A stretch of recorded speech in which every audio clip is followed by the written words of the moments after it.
My narcissistic father-in-law starved me when I lived with him. My husband was not happy about this.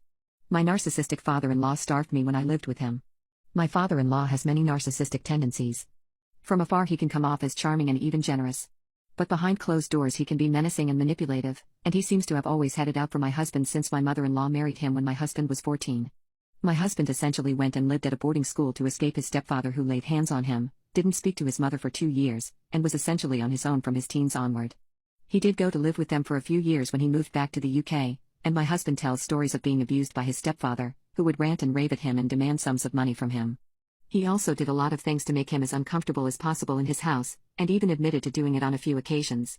For example, my husband worked security at nights, and his stepfather refused to move his personal computer out of my husband's bedroom and would go in there all day and type loudly so my husband could not sleep. Many years ago, after my husband and I had gotten married, we were going to be moving back to London. However, my husband was finishing his training in Oxford and would not be able to join me for a few months. My in-laws invited me to stay with them. I was initially worried given my husband's experience with his stepfather. But I had never had an issue with him, and he had actually always been nice to me and seemed excited to have me, so I didn't think much of it. But when I arrived it quickly became weird. I was barred from working on the computer in the living room while they were watching TV, but I was full-time trying to apply for jobs and find a flat, so I started sitting upstairs to work on my computer. But my father-in-law didn't like this and accused me of avoiding them, so now I was required to sit with them in the living room if they were in the living room. It was okay, because it gave me time to have nice conversations with my mother-in-law in the evenings. But my father-in-law let me know privately that he didn't appreciate this, and if I wanted to be around in the evenings to not disturb him with my conversations with my mother-in-law. So I was forced to sit there silently not working on my computer and not talking. Weirdest of all was that I initially wasn't allowed to keep my own food in the house. There are some dietary restrictions in the house, and my father-in-law was triggered by all dairy stuff.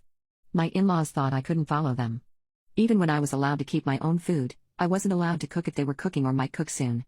My in-laws had 2 younger children, and my stepfather would make dinner for them before my mother-in-law got home, but he mostly did not invite me to eat with them. My mother-in-law would then get home a couple hours later and make a meal for herself or heat up leftovers from the meal my father-in-law cooked. My father-in-law worked a lot from home, so he was there a lot of the time. I would try to make myself dinner earlier to avoid his cooking time, but my stepfather thought that would conflict with him cooking dinner at 5 p.m. It didn't seem like there was an early or late enough time for me to make food. After he was done cooking he wouldn't clean up, and I wasn't allowed to touch the food or clean it up because my mother-in-law might want it, so I couldn't make anything for myself then. Basically, I could only make myself food when he wasn't around, or if I was cooking for all of them, which I did a few times. Evenings became fraught. I'd get really hungry, so I took to going out to grab cheap food at the local chip shop so I wouldn't be at home to interfere and awkwardly not be invited to meals. In my mother-in-law's defense, I think she thought I was being fed by my father-in-law, and had no idea all these weird restrictions on my access to food in the kitchen existed. And if my mother-in-law was home, I was typically always invited to meals. So weekends were much less of an issue than weekday evenings. Anyway, one day I was home, hard at work applying for jobs. And I could smell these wonderful food smells coming from the kitchen. My stepfather was cooking something that smelled delicious for my brother and sister-in-law who were, at this time, like 8 and 6 years old respectively. And in a strange twist of luck, my mother-in-law had managed to get off work early and showed up as a surprise to have dinner with the whole family.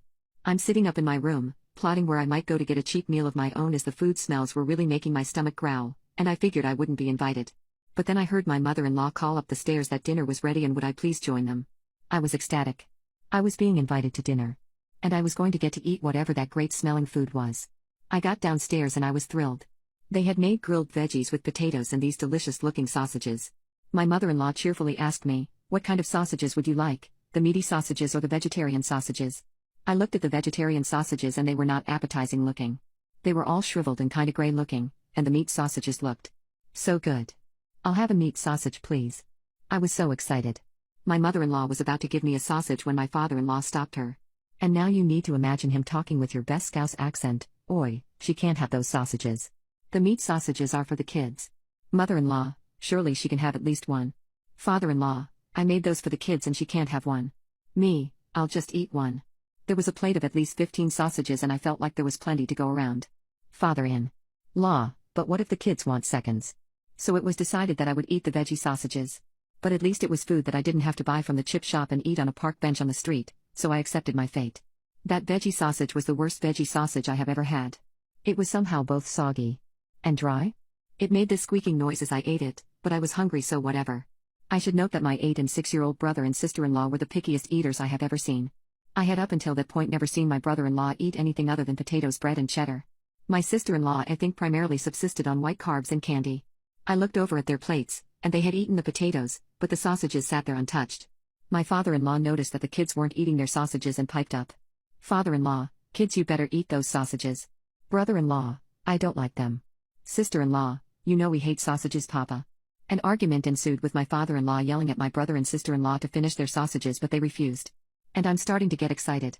Maybe this means I can have the sausages. But then my father-in-law stands up in a huff and shouts, "What a shame. Why does nobody want these?"